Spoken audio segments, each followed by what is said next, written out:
ជំរាបសួរនឹងសួរតែបងប្អូនរៀនភាសាលេងនេះយើងថ្ងៃនេះយើងមានមេរៀនវិជ្ជាករមួយទៀតគឺទៅមួយ present perfect continuous សម្រាប់ level B1+ អូខេអញ្ចឹងតើការហ្នឹងគេប្រើបែបណាដែរយើងមើលបងប្អូនអញ្ចឹងយើងមានដូចរដមាន grammar explanation ការបញ្យល់វិជ្ជាករ questions and answers សំណួរចម្លើយអញ្ចឹងយើងមាន form តម្រងមាន meaning and use អត្ថន័យឬការប្រើប្រាស់ keywords ឬ time expression ឃ្លាបង្ហាញពេលវេលាជាដើម difference with present perfect simple យើងប្រៀបធៀបការបន្តិចតើ present perfect simple ជាមួយនឹង continuous វាខុសគ្នាបែបណាដែរអញ្ចឹងយើងមើល form តម្រងរបស់វាអញ្ចឹងតម្រងរបស់ present perfect continuous ឬ structure is អញ្ចឹង structure របស់វាគឺ subject have has plus been plus verb ing អូខេអញ្ចឹងគឺនេះគឺជា form របស់ present perfect continuous examples ឧទាហរណ៍ I have been studying English for 3 years ខ្ញុំបានកំពុងរៀនភាសាអង់គ្លេសអស់រយៈពេល3ឆ្នាំមកអញ្ចឹងយើងឃើញបែបហ្នឹងនេះគឺជាតម្រងដែលពុះឧទាហរណ៍ជាស្ដែងឧទាហរណ៍មួយទៀត She has been working here since January អញ្ចឹងនាងបានចាប់ផ្ដើមនាងបានកំពុងធ្វើការនៅទីតាំងពីខែមករាមកម្លេះអញ្ចឹងយើងក៏បញ្ជាក់ថាដូច present perfect ដែរប្រធាន he she it យើងប្រើជាមួយ has អញ្ចឹងណា I will you ដែរយើងប្រើជាមួយ have ទៀតទៅហើយយើងក៏ប្រើជាមួយ for និង since ដែរនៅក្នុងការ continuous ហ្នឹងmeaning and use ការប្រើប្រាស់របស់វាចំណុចដំបូងគឺ actions that started in the past and continue until now អញ្ចឹងទៅ continue until now គឺសកម្មភាពដែលចាប់ផ្ដើមនៅក្នុងអតីតកាលហើយបន្តដល់ពេលឥឡូវទៀតអូខេយើងអាចបន្ថែម until now ទៅ continue until now ឧទាហរណ៍ការប្រយោគតាមទៀតគឺ to show how long something has been happening emphasis on duration អញ្ចឹងបញ្ហាសំខាន់គឺដើម្បីបង្ហាញថាតើអ្វីមួយបានកើតឡើងអស់រយៈពេលប្រហែលកំពុងតែកើតឡើងរយៈពេលប្រហែលហើយយើងបដោតឬក៏សកត់ទៅលើអំឡុងពេលអញ្ចឹងគាត់ថានៅក្នុងកាលហ្នឹងគឺយើងបដោតសំខាន់ទៅលើអំឡុងពេលអស់រយៈពេលប្រហែលច្រើនជាងនេះឧទាហរណ៍ថា I have been waiting for the bus for 20 minutes ខ្ញុំបានកំពុងរងចាំឡានក្រុងអស់រយៈពេល20នាទីអញ្ចឹងគឺស្គាល់សកត់ធ្ងន់ទៅលើ20នាទីហ្នឹងបានរងចាំអញ្ចឹងណាអូខេthey have been living in Paris since 2018ពួកគេបានកំពុងរស់នៅទីក្រុងប៉ារីសតាំងពីឆ្នាំ2018អញ្ចឹងគឺប្រហែលឆ្នាំហើយ7ឆ្នាំដែរអូខេអញ្ចឹង the action is still happening អញ្ចឹងសកម្មភាពហ្នឹងនៅតែកំពុងកើតឡើងអូខេចាអញ្ចឹងវាចាប់ដើមក្នុងអតីតកាលវាបន្តដល់ឥឡូវទៅកំពុងកើតឡើងបន្តទៀតអូខេចំណុចទី2ឬក៏ B actions that were happening recently and have present results សកម្មភាពដែលកំពុងកើតឡើងថ្មីហើយមានលទ្ធផលឥឡូវបច្ចុប្បន្នហ្នឹងយើងឃើញលទ្ធផលឥឡូវជាក់ស្ដែងto explain an activity that may have just stopped but the effects are still visible now ខ្ញុំថាដើម្បីបញ្យល់ពីសកម្មភាពមួយដែលទើបតែបានបញ្ចប់ណាដែលប្រហែលជាទើបតែបានបញ្ចប់ណាប៉ុន្តែឥទ្ធិពលនៃវាហ្នឹងយើងនៅឃើញជាក់ស្ដែងនៅពេលឥឡូវហ្នឹងអូខេឧទាហរណ៍ថា for example she's tired because she has been running នាងនៅហត់យើងឃើញកំពុងទៅហត់អីចឹងណាដោយសារតែនាងបានកំពុងរត់រត់ហ្នឹងគឺសកម្មភាពដែលទើបតែបញ្ចប់ថ្មីទៅចឹងនេះគឺជាលទ្ធផលគឺនាងកំពុងតែដកដង្ហើមធំដកដង្ហើមវែងដោយសារហត់ទៅហ្នឹងគឺជាអ្វីដែលយើងមើលឃើញជាក់ស្ដែងពេលលើមួយទៀតគឺ my hands are dirty I have been working in the garden ចឹងដៃរបស់ខ្ញុំហ្នឹងក៏ខ្វក់ណាស់ខ្ញុំបានកំពុងធ្វើការឬក៏ធ្វើការនៅក្នុងសួនច្បារទៅកាយដីកាយអីចឹងណាដាំដំណាំអីចឹងទៅអញ្ចឹងអានេះគឺជាលទ្ធផលដែលយើងឃើញដែរគឺដៃប្រឡាក់ដោយសារគេដោយសារតែបានធ្វើអីមួយទៅចាហ្នឹងគឺអាចថាកម្មវិធីទៅតែបញ្ចប់ថ្មីហ្នឹងទេអាចធ្វើសួនច្បារហ្នឹង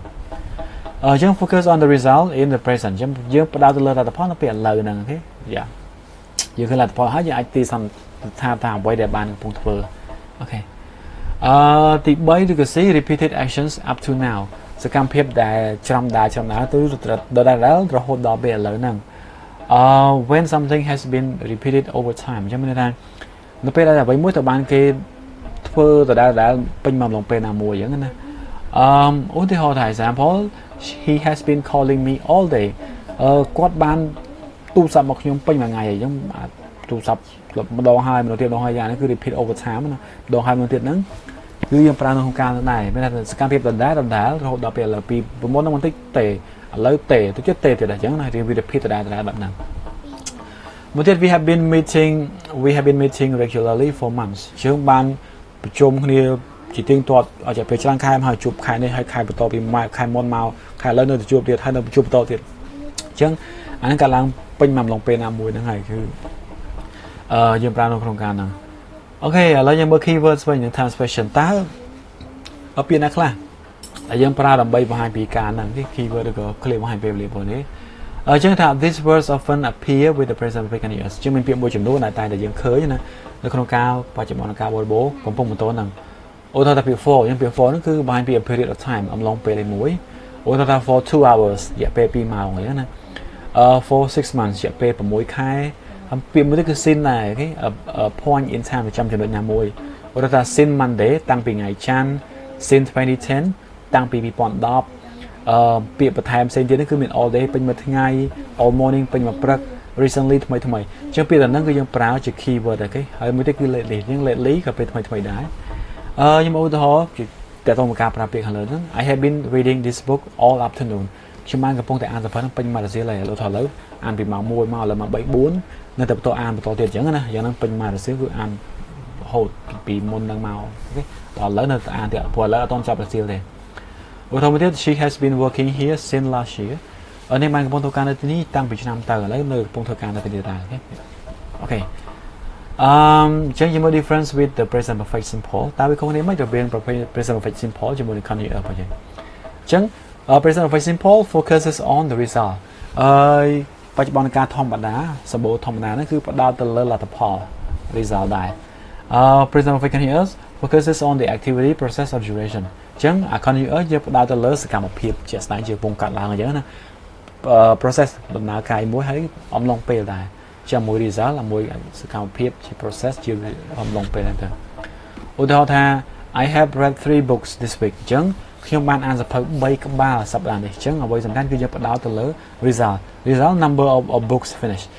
សៀវភៅចំនួនសៀវភៅដែលបានបញ្ចប់ហ្នឹងគឺជា result ហើយអញ្ចឹងណាអញ្ចឹងយើងផ្ដោតលើ result ហ្នឹងគឺប្រើ present perfect ទៅយើងមានជា result តែថាបានធ្វើអីមួយហើយមួយទៀត I have been reading this book for 3 hours ខ្ញុំបានកំពុងអានសៀវភៅនេះរយៈពេល3ម៉ោងហើយហ្នឹងគឺច្បាស់ជាស្កត់ធ្ងន់ទៅលើ process ឬក៏ duration ឡងពេល still in progress focus on the duration ជាងយើងបានអាន3ម៉ោងតែអត់ទាន់ចប់ទេទៅអានបន្តទៀតអញ្ចឹងណាអញ្ចឹងរវាងខុសគ្នាគឺបែបហ្នឹងគឺមួយផ្ដោតលើ result មួយទៀតផ្ដោតទៅលើ process កំឡុងពេល process ការកំពុងធ្វើអីមួយបន្តនៅតែកំពុងកាត់ឡើងហើយផ្ដោតទៅលើកំឡុងពេលហ្នឹងទៅអញ្ចឹងយើងឃើញពីចំណុចខុសគ្នាបែបហ្នឹងអូខេយើងបន្តទៀត she has painted the kitchen នាងបាន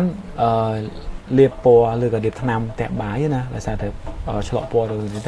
ចឹង result របស់យើង kitchen is painted លទ្ធផលគឺផ្ទះបាយគឺមានពណ៌ស្អាតឡើងវិញហើយមានពណ៌ដែលធ្វើបានលាបថ្នាំហើយអញ្ចឹងណាជា result បើសិនមកយើងនិយាយថា she has been painting the kitchen នាងបានកំពុងតែលាបពណ៌ថ្នាំផ្ទះបាយហ្នឹងអញ្ចឹងមានថាវាជា process វានៅតែថា we imagine her still painting maybe not finished យើងអាចសម័យថានាងកំពុងតែនៅតែលាបពណ៌ឡើយទេហើយអត់បញ្ចប់ទេប្រហែលអត់បញ្ចប់ទេអញ្ចឹងសកម្មភាពហ្នឹងអត់បញ្ចប់ទេកាន់តែប្រើហ្នឹងគឺវានៅកំពុងតែកាត់ឡើងជាស្ដែងពីមុនហ្នឹងបន្តិចរហូតទៅឥឡូវកំពុងតែបន្តធ្វើវាទៀតហើយបើកាន់តែច្បាស់ទៀតអស់ថែមរយៈពេលទេកាន់តែច្បាស់តែម្ដងអូខេឥឡូវចូលទៅជាមួយទៀតគឺ questions and answers សំណួរចម្លើយយើងមានសំណួរចម្លើយមួយចំនួនដែរសំណួរទី1សួរថា how do we form the present perfect continuous tense តើយើងបង្កើតទម្រង់វាដោយរបៀបណាដែរទៅតាមការ present perfect continuous ហ្នឹងទី2 when do we use present perfect continuous តើយើងប្រើកាលហ្នឹងនៅពេលណាដែរទី3 what are time expressions and keywords of the present perfect continuous តើពាក្យ keyword ឬក៏ clear បង្ហាញពេលវេលាហ្នឹងមានអីខ្លះទី4 what are the differences between present perfect simple and present perfect continuous យើងមាន4សំណួរទេតើ present perfect simple ខុសគ្នាជាមួយ present perfect continuous យ៉ាងដូចកន្លែងណាខ្លះខុសគ្នាមិនខ្លះអូខេយើងជាមួយចម្លើយតាមសំណួរនីមួយៗជាសំណួរទី1តម្រងអំពីតើតម្រងអំពីបែបណាដែរអញ្ចឹង how do we form the present perfect continuous tense អញ្ចឹងចម្លើយគឺ we use have had plus been plus verb ing អូខេយើងមានប្រធានហើយ have has ហើយ been ហើយ verb ing ទៅនេះគឺជាការបង្កើតតម្រងវាហើយសំណួរទី2 when do we use present perfect continuous តើយើងប្រើវានៅពេលណាចម្លើយគឺ we use it for actions that started in the past and continue until now that time until continue to now ឬក៏ continue until now action that were happening recently and have present results and repeated actions up to now អញ្ចឹងវាយើងប្រើវាសម្រាប់សកម្មភាពដែលចាប់ផ្ដើមនៅក្នុងអតីតកាលហើយបន្តដល់ពេលបច្ចុប្បន្នសកម្មភាពដែលកំពុងកាត់ឡើងថ្មីហើយមានលទ្ធផលក្នុងពេលបច្ចុប្បន្នដែរយើងឃើញជាក់ស្ដែងអញ្ចឹងណាឬក៏សកម្មភាពដដែលរហូតដល់ពេលឡើយអូខេអញ្ចឹងមាន3ចំណុចបែបហ្នឹងរួមបញ្ចូលគ្នាសំណួរទី3 what are time expressions and keywords of present perfect continuous តើ clear បានពេលវេលាមានអីខ្លះនៅក្នុងការហ្នឹងចម្លើយគឺ they are for seen all day all morning recently and lately ឆ្លើយខ្លះៗទៅបានដើម្បីទាំងអស់ក៏បានដែរ Okay ទី4 what are the differences between present perfect simple and present perfect continuous តើខុសគ្នាបែបណាដែរពីកាលហ្នឹងចម្លើយគឺ the differences between the two of them are present perfect simple focuses on the result while present perfect continuous focuses on the activity process and duration អញ្ចឹងចំណុចខុសគ្នារវាងការទាំងពីរហ្នឹងគឺ present perfect ធម្មតា simple ហ្នឹងផ្ដោតទៅលើលទ្ធផលចំណែកឯ present perfect continuous ផ្ដោតទៅលើសកម្មភាពដំណើរការឬក៏អំឡុងពេលហ្នឹងទៅអូខេអញ្ចឹងយើងមានតែ4សំណួរទេក៏តែ4សំណួរហ្នឹង cover ក្តោបទៅលើ present perfect continuous បានហើយតែធ្វើឲ្យយើងអាចយល់បានហើយទៅមួយការហ្នឹងអញ្ចឹងសង្ឃឹមថាអ្នកនេះអាចយកវាទៅសួរឆ្លើយបានដើម្បីចាំវិជ្ជាហើយក៏ improve speaking ដែរមេរៀនរបស់យើងមានតែប៉ុណ្្នឹងទេអរគុណច្រើនជួបគ្នានៅមេរៀនក្រោយទៀត Thank you